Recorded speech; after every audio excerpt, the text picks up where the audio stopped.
Welcome back to What RT Noobs with General Disturbance. This is an FV215B. No, it's not the Death Star, this is the heavy tank. It's a tier 10 heavy tank, but it's a premium. And it was withdrawn from the game some time ago, but it's now available in the Collectors tab on the page, well, where the old vehicles are stored. Yes, it's a Collector's tank, and it's worth 12,000 bonds.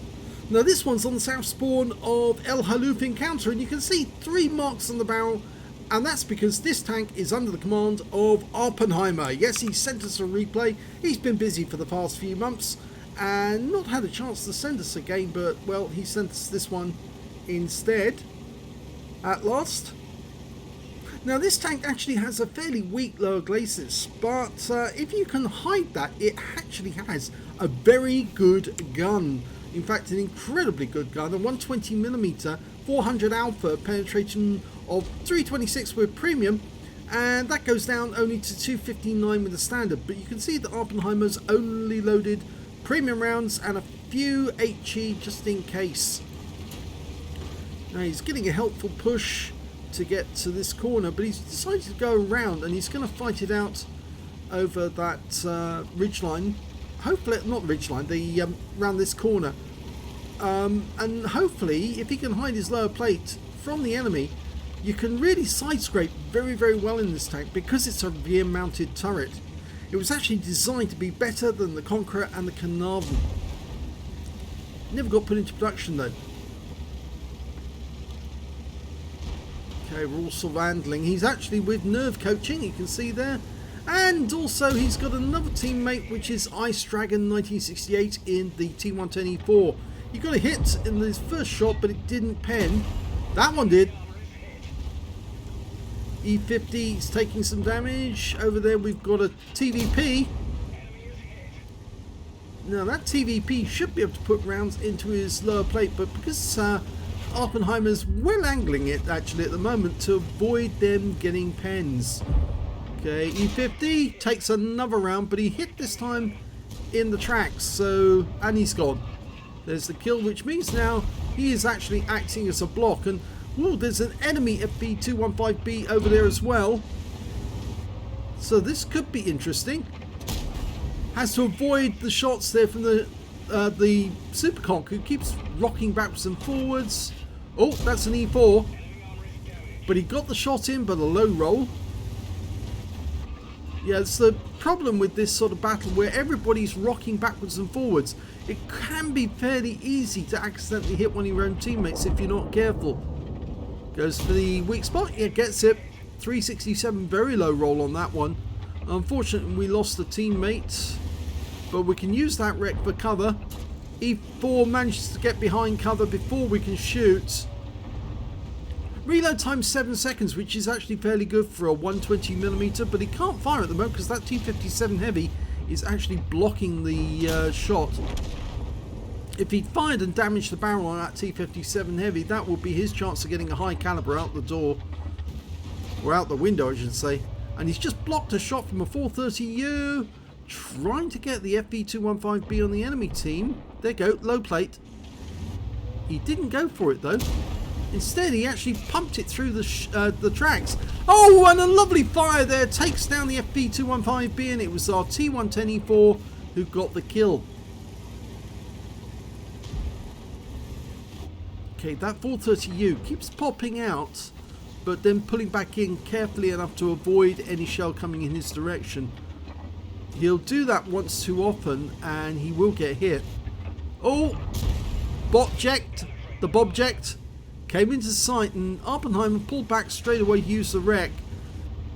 Yeah, because that thing's got a wicked gun, very difficult to pen, and this time round he does take a round from the Superconk.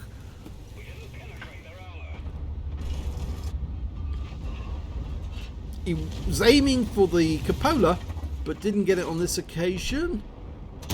Instead, he actually tries to go for the turret rim. What turret rim? The oh, the thing that's the turret's mounted on. Turret ring, that's it.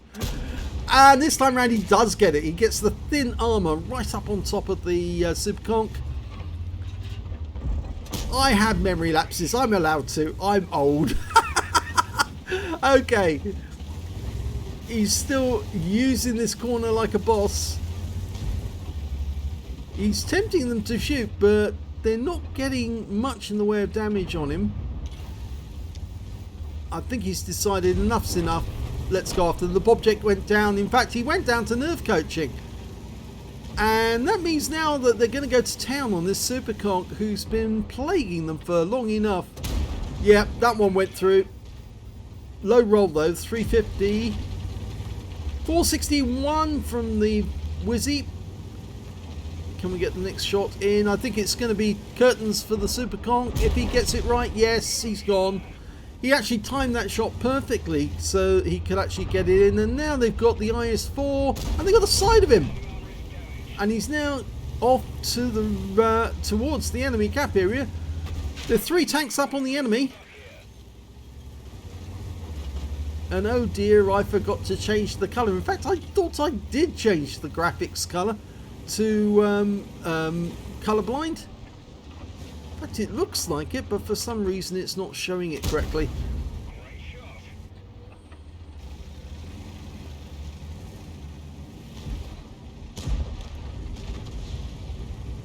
Well, Merv Coaching just put a round into an FP4005 off in the distance.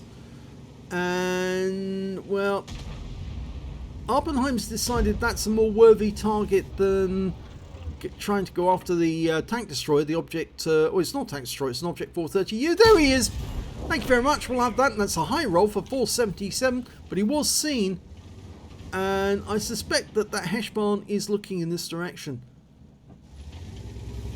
Of course, this is an encounter game, so it's all about the cap, and well, for some reason the enemy just doesn't seem to be that interested. They're more like defending their spawn area, and well, he's moved away enough, and that's long enough, but he got a low roll this time, 350, but the Heshbarn is now almost a one shot. Yes, he is. Thank you. Nice. You can see why he's got 3 marks on the barrel. It's all about consistency of doing damage. He's up to 4.6k of damage already, and there's a Jaegeru in close proximity, so I think he's going to take that guy out, but he's down to just 13 rounds of ammunition now. Just 13. All APCR. He's used up his HE. And the Jaegeru, I think, is pointed the other way. Yes, he is. Okay, he's got his rear to us. And now Oppenheim is going to make him pay for that. And hopefully track him, hold him in spot. Well, he puts one in, but he didn't track him. And that means now that 17cm gun is facing us. And, well, gets one in and tracks him there. Drives away far enough so he can shoot through the side of this thing. Trying to go for the ammo rack, didn't get it there. Jaegeru is still coming on. Here we go, lower plate, and thank you. And that is his 3rd kill. And well, we know that that Nerve Coaching's got 3 kills. Unfortunately, our platoon mate over there, Ice Dragon, he's only got the 1, and he's almost out of health.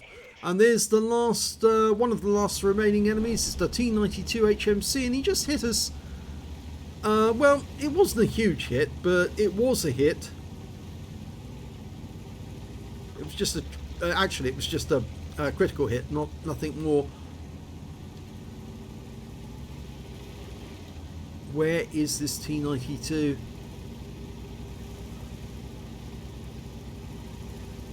He must be off to our left, up there.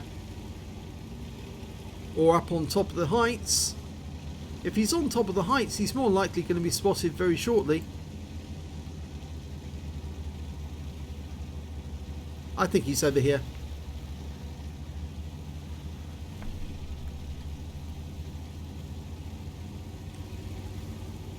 $5,977 hit points of damage. It's been a good game. And 2k blocked. Now they do still have a Death Star, an FP215B183, and oh, here's the T92. Thank you, showing his barrel. Now he might have reloaded by now. Okay, he's locked on, pops over the edge, and Thank you very much.